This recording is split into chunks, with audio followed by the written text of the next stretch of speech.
And these are people that are well educated, some working in the aerospace industries, and very professional people that are saying, this brings purpose to my life. I want to give back. Back, right. I've had a privileged life and I want to give back.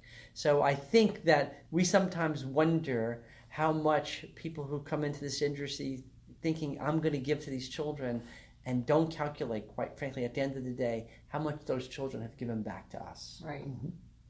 How wonderful is that? Yeah. You put a great spin on that. And so I'd love to share their experiences. I'm living it vicariously. I know what my role is here, and it's really to further engage and promote the cause and to get more of the community involved. There's so much that can be done if more people come to the table. And it seems like lately, with so many terrible, horrible news stories that we are hearing, how a lot of it is attributed to mental health. Yes.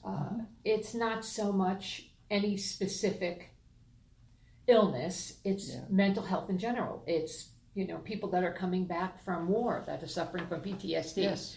It is an opiate crisis, as you also verbalized earlier.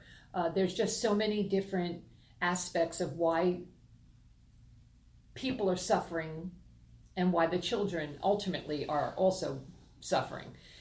Do you think that has a huge impact on our country? Opiates, mental health. I mean, isn't that basically what we're all dealing with here? Yes. Is there enough help out for those people? Do you think? Well, there is help out there. But there could always be more to support, but quite frankly, your first premise is spot on. The underlying cause of why parents fail to provide protection and the necessities of children in the industry that we're working, that we call child welfare, is largely because they are struggling. And they're struggling because of mental illness. They're struggling because of substance abuse, both of which, like you and I, they much rather not have in their life. Of course. But they're plagued with it, and they need help for it, and we help connect them to those services. And what are we doing to help these families? Can you name, Jim? Well, what I can say, in the 20-some years that since I was a foster care worker, that's the availability of services to assist families has grown tremendously, as has the resources to bring that about. I can remember being a foster care worker with the department and being told in April that you can't refer families for counseling until July because there's no money left to pay for it. Right.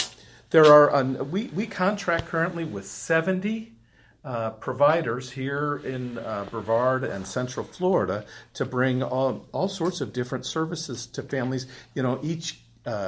Each family receives individualized assessment to determine specifically what services are relevant and needed.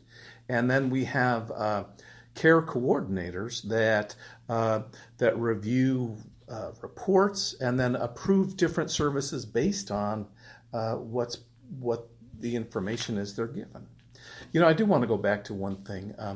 A few months ago, Phil and I were enthralled. We had a foster parent that was asked a question about what they do when when they're manifesting that, some of the trauma that they've experienced. And she had the best response. She said, "We just love on them hard." Yeah. And, you think about it. I mean, my wife and I have 5 children, and we've loved hard on at different times. And, you think about that image and what the dedicated people who are fostering here in Brevard are bringing to these children is just phenomenal.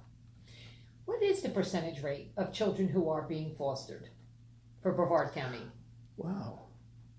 To be honest with you, we have the lowest percentage of children in group care in the state. So children in licensed care. Can you explain group care? Sure, yes.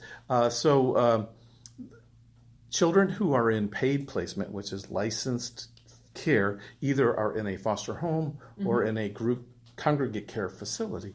And of the 240 children that we currently make payments on, we were down to 18, 17 children that were in group care. Yeah.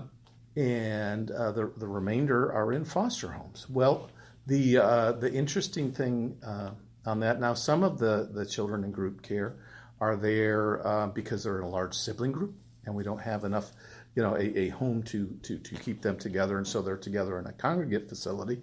And others are at group care facilities that have specific treatment modalities that that will treat the trauma or illness that they have. But for the most part, children are going into homes here in Brevard County. I guess that's good news. That's great news. Right. Can I ask, maybe from a personal point, how is the vetting system for the parents that take these children in? Because that's very important to me, the welfare of the child. Mm-hmm. I understand, parents or most people have a wonderful, upfront, good nature about them, but you do hear those horror stories that are associated with being a foster child. What is the vetting system? Has it improved since, let's say, 15 years ago? Well, we've learned so much Right. In this industry about the conditions and situations where children tend to thrive and heal, but also, through quality parenting initiatives, which is a national movement, foster families are given such tremendously more insights to child development issues, to mental health and substance abuse issues via trauma to the child, and what the impact is. And so I think foster families are in a position where they've learned so much that they integrate their learning in working with kids. You will hear more foster parents today talk about insights to child development than talk about a behavior. Mm-hmm. Right. Oh, he acts out. No, they say more like, I know when something in my home changes, he's going to react to it. So what I do is I prepare him for the change. Right. It's beautiful. It's like music to my ears. They get very Montessori on you. Yeah. Very, very good explanation. Yes, exactly. But it's so funny because and I've been doing this, for over 20 years, and I remember in the day people were just describing behavior and not relating it to what the child might be going through. It's what we learn in the industry today is you don't say to little Johnny, "What's the matter with you?" Right. We say, "What happened?" We're hearing you. Yeah, reflective listening. Right. It's all about reflective listening. Yeah. Let me ask, what can people do? What can the community do for a Brevard Family Partnership? Gosh, there's a lot that they can do. For one thing is they need to become more familiar with our children and our foster families and where they may be coming from.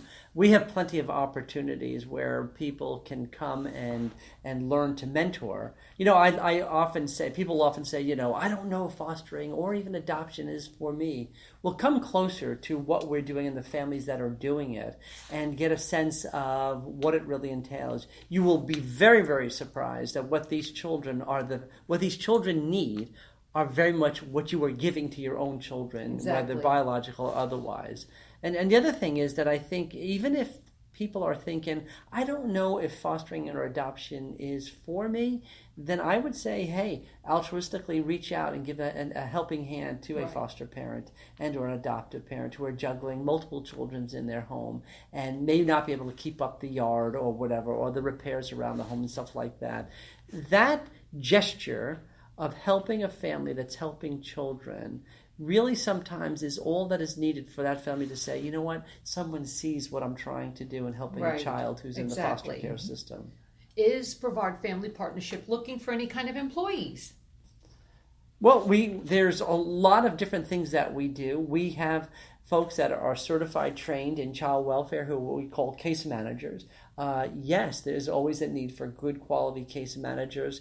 A degree in a special area of social sciences is required, and then to get certified through the state. Those are things that we provide to them. But caseworkers are young individuals, oftentimes coming out of college, that are high on the road to wanting to help others. Sure. So this is a good area of social work that can be an area of interest. What else do you think, Jim?